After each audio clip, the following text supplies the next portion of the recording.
Hello everyone, discuss करेंगे हम factors affecting growth and development. कौन से फैक्टर्स हैं जो अफेक्ट करते हैं ग्रोथ और डेवलपमेंट को। और ये हम बीएड फर्स्ट ईयर हरियाणा को टारगेट कर रहे हैं और ये टॉपिक बाकी बहुत सारे एग्जाम्स में आता है। ये लक्ष्मी पब्लिकेशन की बुक है जिसको लिखा है एस ओबरॉय जी ने, वहाँ से हम इसको कवर करेंगे।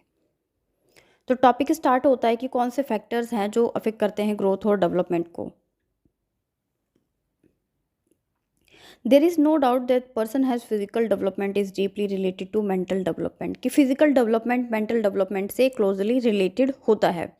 सम of the important factor that influence the physical development child are follows, जैसे कि इन्वायरमेंट, हेरिडिटी और इन्वायरमेंट का नाम सबसे ऊपर आता है फैक्टर्स जो भी ग्रोथ और डेवलपमेंट को अफेक्ट करते हैं। तो सबसे पहले हम इन्वायरमेंट के फैक्टर्स को देख लेते हैं। इन्वायरमेंट कैसा फैक्टर है? It is an external factor which is considered the more. अब देखो, जिस इन्वायरमेंट में बच्चा रहता है, अच्छा इन्वायरमेंट होगा तो बच्चे का डेवलपमेंट और ग्रोथ अच्छा होगा, अच्छा इन्वायरमेंट होगा तो बच्चा उसी तरीके से डेवलप होगा।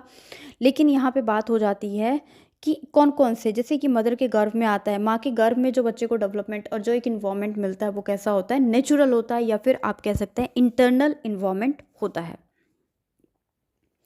इन्वायरमेंट अवेलेबल इन द वॉर्म ऑफ मदर इंक्लूड्स, माँ के पेट में जो इन्वायरमेंट मिलता है वो भी इफेक्ट करता है ग्रोथ और डेवलपमेंट को। Number 1, physical and mental health of mother during pregnancy, कि माँ का शारीरिक और मानसिक विकास कैसा है, मानसिक जो हेल्थ है, स्वास्थ्य है, वो कैसा है प्रेगनेंसी के ड्यूरेशन पे। अगर माँ ज़्यादा टेंशन लेती है, स्ट्रेस लेती है, तो बेबी पे उसका डायरेक्टली इफेक्ट पड़ता है।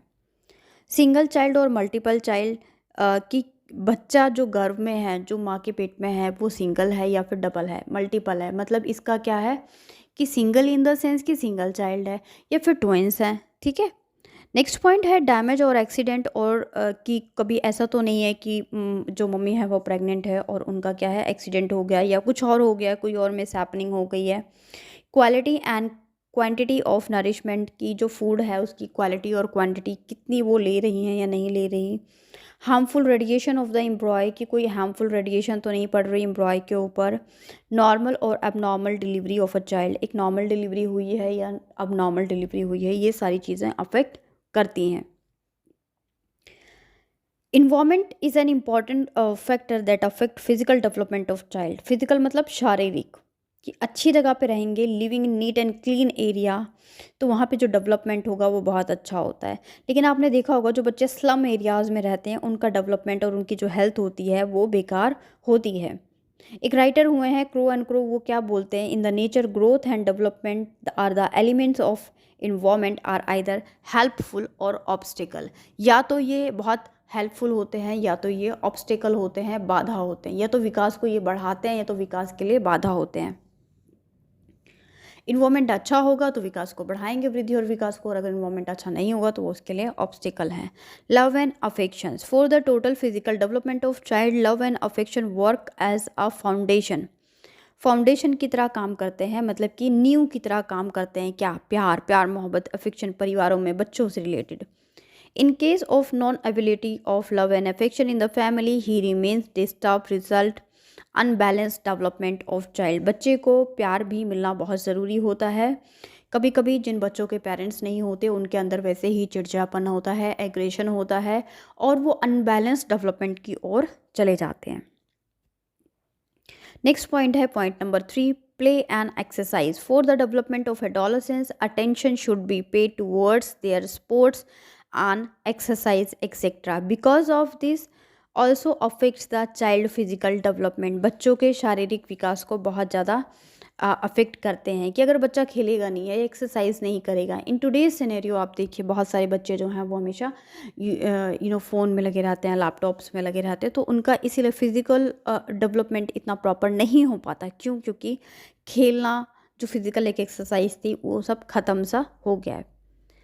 स्लीप एंड रेस्ट, सोना और आराम करना। Sleep and rest are the important factor that influence the physical development of child. In the absence of sleep and rest a child can not be good or sound health, उसकी कभी भी एक अच्छी health नहीं हो सकती है।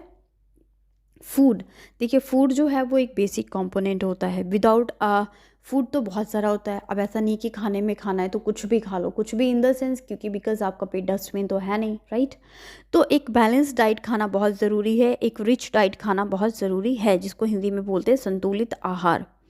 For the total physical development of adolescents, rich diet and healthy food are essential for them. In the words of Sorensen, healthy food are the enemy of fatigue and close friend to the physical development. ऐसा कौन बोलता है? सॉरेसन बोलते हैं, जो कि एक जिन्होंने अपना जो वर्क दिया है डेवलपमेंट की फील्ड में। नेक्स्ट पॉइंट है प्रैक्टिस ऑफ रेगुलरिटी। प्रैक्टिस किस चीज़ की प्रैक्टिस? किस चीज़ का अभ्यास करना? The foundation of good health is the practice of regularity. Hence the adolescents and other child fix timing for the sleep, play, food and study. हर एक चीज़ का एक फ़िक्स टाइम होना और रेगुलरिटी बेसिस पे होना, ये भी एक प्रॉपर फिजिकल डेवलपमेंट के लिए इम्पॉर्टेंट है। टाइम से उठना, टाइम से खाना, टाइम से नहाना, टाइम से सोना, मतलब एक रूटीन बनना इज़ वेरी इम्पॉर्टेंट। अब आ जाता है इसके अंदर एक पॉइंट सिक्योरिटी, जो कि 7th नंबर पे है। For the total development of adolescence a sense of security is very important. In the absence of such feeling of security he और she remains helpless and he lacks confidence. कि जिसको लगता है कि उसको security नहीं है, या पेरेंट्स सपोर्ट नहीं करेंगे, या फैमिली में उसको कोई नहीं समझ रहा, या दोस्तों में कोई नहीं समझ रहा, तो वहाँ पे क्या होता है? लैक ऑफ कॉन्फिडेंस आना शुरू हो जाता है। नेक्स्ट पॉइंट है इंटरनल फैक्टर। इंटरनल फैक्टर में कौन कौन सी चीज़ें आ जाती हैं जो कि अफेक्ट करती हैं ग्रोथ एंड डेवलपमेंट को? Heredity, biological factor, emotional factor, social nature और इंटेलिजेंस। इन सबको एक एक करके हम डिस्कस करेंगे। हेरिडिटी, हेरिडिटी की अगर बात करें तो अनुवांशिकता, इसको हिंदी में बोलते हैं the factor of heredity contribute the time of conception of the child in the वॉर्म of mother, genes and chromosomes at the time of agent of heredity. कि जो जीन्स होती हैं उनके थ्रू जो पेरेंट्स के ट्रेड्स हैं, मम्मी पापा के जो ट्रेड्स हों, जो गुण होते हैं, वो बच्चों में ट्रांसफ़र होते हैं, जिसको क्या बोला जाता है? हेरिडिटी। और इसके अंदर क्या क्या चीज़ें आ जाती हैं? Heredity factors decide about the height, weight, colour of eyes, colour of skin, characteristics of hair, the physical structure, nervous system and other body parts की जो स्ट्रक्चर है वो भी डिपेंड करता है किस पे? हेरिडिटी पे डिपेंड करता है। आपने देखा होगा कुछ बच्चे हैं वो हूबहू अपने पेरेंट्स की तरह दिखाई देते हैं, कोई अब किसी की आंखें उसकी मम्मी की तरह हैं तो बाल उसके पापा की तरह। तो ये सब चीज़ें जो हैं ये किससे मिलती हैं? हेरिडिटी से। बायोलॉजिकल फैक्टर की अगर हम बात करते हैं, some structure, physique and body chemistry etcetera, growth and development, ये सब जैसे कि इंडोक्राइन ग्लैंड्स हो गए, are the potent factor of affecting the growth and development. कौन सा ग्लैंड करता है? इंडोक्राइन ग्लैंड जो है वो ग्रोथ और डेवलपमेंट को बहुत ज़्यादा अफेक्ट करता है। Of the individual from the early stage, the chemistry of body is governed by these glands. Glands secrete the chemical known as hormones, और ये ब्लड में जाता है और उसके बाद सर्कुलेट करता है बॉडी के अंदर। अगर ये प्रॉपर अमाउंट में होता है तो बॉडी प्रॉपर तरीके से डेवलप होती है। कौन सा ग्लैंड? Endocrine gland, right. और जो वीकर पीपल होते हैं उनके अंदर ये जो हॉर्मोन्स हैं ये अनबैलेंस्ड होते हैं इस वजह से। नेक्स्ट पॉइंट है इसका C part, emotional factor. Emotional factor कैसे इंपॉर्टेंट रोल प्ले करता है? जैसे कि emotional factors are responsible for the factor of growth and development. इसके अंदर बात आ जाती है with too much negative emotions like fear, anger, jealousy. जब नेगेटिव, क्योंकि पॉजिटिव इमोशन क्या होते हैं?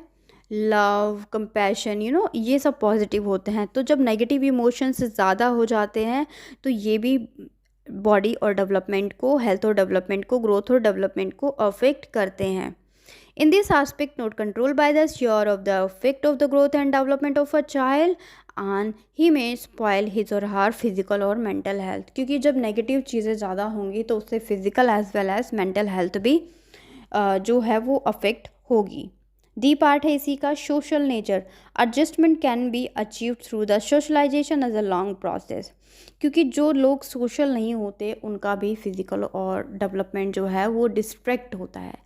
अगर अब कोई बच्चा खेलना ही नहीं पसंद करेगा, दूसरों के साथ घुलना मिलना नहीं खेले पसंद करेगा, तो वो खेल नहीं पाएगा उनके साथ, राइट। जब आप किसी के बिहेवियर को पसंद नहीं करेंगे, आपको दूसरे लोग नहीं अच्छे लगेंगे, तो आप सोशल नहीं हो पाएंगे। और जब आप सोशल नहीं हो पाएंगे तो क्या होगा? आपका जो ग्रोथ और डेवलपमेंट है, जो कि खेलने कूदने की वजह से होगा, बातें करने की वजह से होगा, वो सब रुक जाएगा। नेक्स्ट पॉइंट है इसका intelligence. It is an another internal factor, it is the ability to learn adjustment and take right decision at the right time. It is the significant correlation with the overall growth and development of a child. It affects them in a social behavior and moral judgment of emotional makeup. क्योंकि ये बहुत ज़रूरी है, intelligence का होना भी बहुत ज़्यादा ज़रूरी है. इट इज़ बिलीव्ड, ऐसा माना गया है कि intelligent person can well control their emotion. लेकिन जो इंटेलिजेंट कम होते हैं या लेकनेस होती है वो अपने इमोशंस को कंट्रोल नहीं कर पाते हैं. जैसे कुछ लोग बात बात पे गुस्सा करते हैं और कुछ लोग अपने गुस्से को कंट्रोल कर लेते हैं और पॉजिटिव डायरेक्शन में बेंड अप कर लेते हैं. अब इसके अंदर कुछ अदर फैक्टर्स की अगर हम बात कर ले besides the above mention factors, इसके अंदर हमने इन्वायरमेंट की बात की, उसके बाद हमने हेरिडिटी की बात की. दो सबसे ज़्यादा इंपॉर्टेंट होते हैं, बाकी भी सारे इंपॉर्टेंट आ जाते हैं.